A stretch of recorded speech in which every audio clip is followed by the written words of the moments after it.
Okay, so I want to respond to Heels versus Babyface today.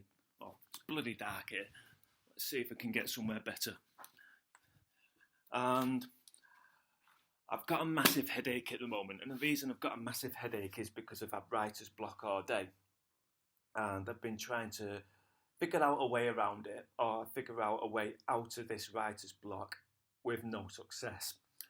So, as a break, I've started watching a video from Heels versus Babyface, and it's called Comic Book Pro Doesn't Want Your Money.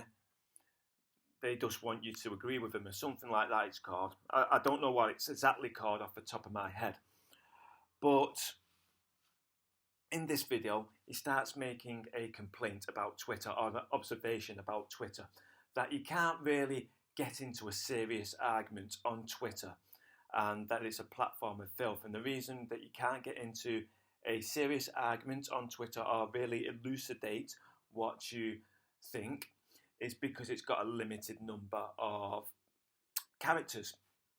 Now, he starts talking about the radical left and how the radical left does start throwing that you're an ismist or a phobe or something like a white supremacist, something like that. They just start using these horrific ad hominem attacks at you. Now, and you can't actually defend yourself because you can't really go into great detail of why you're not. Now, first, I would have to say is that you don't actually have to go into why you're not. The burden of proof lies with the person who makes the positive claim. Now, the positive claim is them. They're claiming that you're a in this case, let's just say racist. They're claiming that you're a racist. So it's up to them to prove exactly how you have discriminated on someone based on the colour of their skin. And it's a bit like if I have a brick. I just get me a Rubik's Cube now. Right? And let's just say I make a claim that this brick is, or that I obtain a brick that is invisible, incorporeal, so you can put your hand through it, and then it's weightless. Now, what can you exactly do to disprove this claim? There's nothing you can actually do. That's because you cannot prove a negative. The only way you can prove a negative is if that negative has a contradiction in it. So if I say that I have a brick, or a green brick I should say, let's just point at the green, and this green brick is invisible, incorporeal, and is weightless. So the same claim, but it's just green now. Well, you can point out the contradiction that I cannot possibly obtain such an object because it can't be green and invisible at the same time. The wavelengths can't pass through it. All the wavelengths in the visible spectrum cannot pass through it, but at the same time, the green ones bounce off. That's not possible. So that's the only way you can prove a negative. So it's up to them to prove this positive claim, and you should just point that out to him. You should just say, look, you have made the positive claim, now it's up to you to prove that positive claim. What proof do you have that I've discriminated on someone based on the colour of their skin?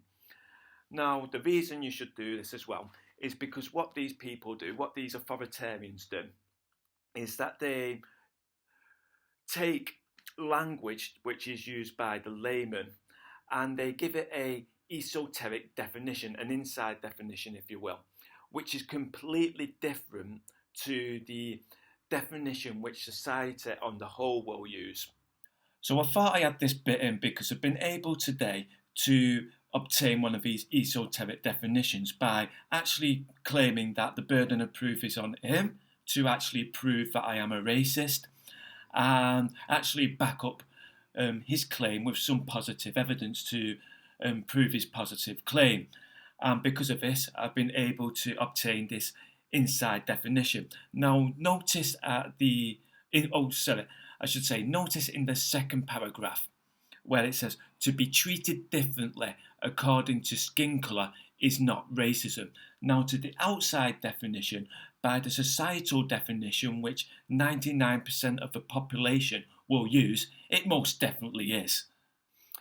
And when they use these words like racist, they know that society on the whole think that, um, well, what's going in their head is the societal definition, which is a pejorative term in the with the word racism. So when they do this, they believe that, and the people think that you're a horrible person around them.